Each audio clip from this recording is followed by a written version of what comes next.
નમસ્કાર દર્શક મિત્રો, હું શીતલ મહેતા ન્યૂઝ ઓફ કચ્છમાં આપનું સ્વાગત છે। જોઈએ આજના સમાચાર। 77માં ગણતંત્ર દિવસની સર્વેને શુભકામનાઓ। શુભેચ્છક સાંસદ વિનોદભાઈ ચાવડા, મોરબી, કચ્છ। 77માં ગણતંત્ર દિવસની સર્વેને શુભેચ્છાઓ। અહીં દરેક ધબકારમાં એક ગૌરવશાળી ગણતંત્ર શ્વાસ લે છે। ગામથી લઈને શહેર સુધી આજનો દિવસ સૌને એક સૂત્રમાં બાંધે છે। આવો ભારતને ભવ્ય બનાવતી ભાવનાને ઉત્સવ મનાવીએ। તે આપણા રાષ્ટ્રને શ્રેષ્ઠ બનાવે છે। અદાણી પરિવાર તરફથી ગણતંત્ર દિવસની શુભકામનાઓ। અંબાલાલ પટેલની ધ્રુજાવી દેતી આગાહી।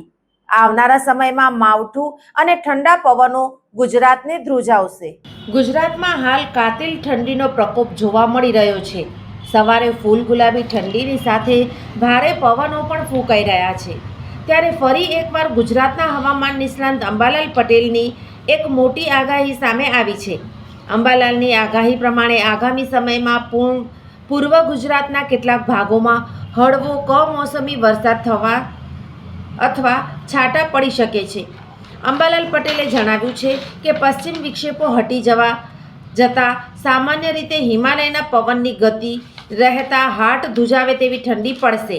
ગુજરાતમાં હમણાં વાદળો છે એટલે ઠંડીમાં ઘટાડો થઈ શકે છે। આવતીકાલથી મોટાભાગના વિસ્તારોમાં વાદળ હટી જવાની શક્યતા રહેશે। 31 જાન્યુઆરીની રોજ મધ્ય કક્ષાનો પશ્ચિમ વિક્ષેપ દેશના ઉત્તરીય પર્વતીય વિસ્તારમાં આવવાની શક્યતા રહેશે, જેની અસર કમોસમી વરસાદ, કરા પડવા, પવનો સાથે ઉત્તરીય પર્વતીય ભાગોમાં બરફના તોફાન થઈ શકે છે।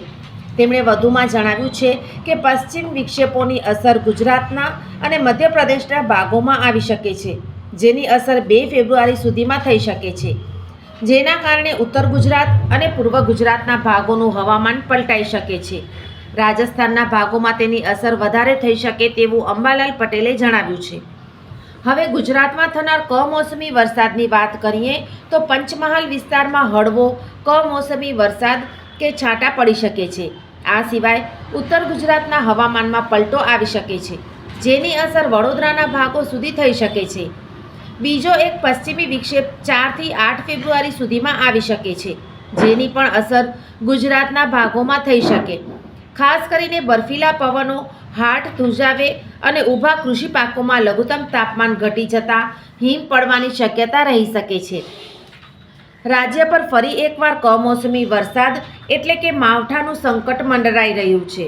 આગામી 2 દિવસ રાજ્યના વિવિધ વિસ્તારોમાં વાતાવરણમાં પલટો આવશે અને વરસાદી ઝાપટા પડી શકે છે।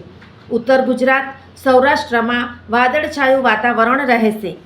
હવામાન નિષ્ણાંત અંબાલાલ પટેલે વાદળછાયા વાતાવરણમાં ખેડૂતોને સાવચેતી રાખવા અપીલ કરી છે। રાજ્યમાં 4 થી 9 ફેબ્રુઆરી વચ્ચે કડકડતી ઠંડી પડવાની આગાહી અંબાલાલ પટેલે કરી છે। 77માં ગણતંત્ર દિવસની હાર્દિક શુભકામનાઓ।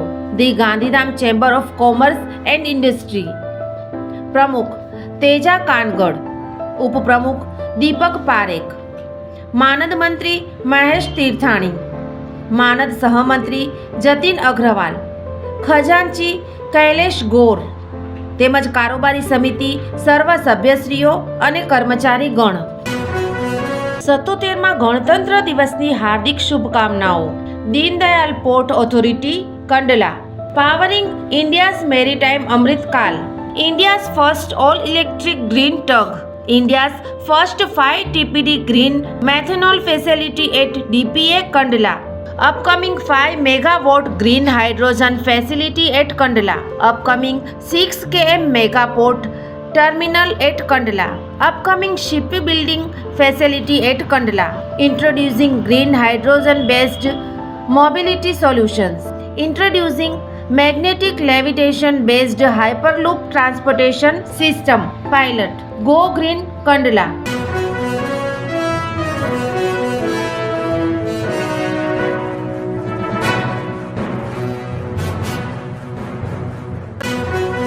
દર્શક મિત્રો, આજે 30 જાન્યુઆરી 2026 આ હતા આજના સમાચાર।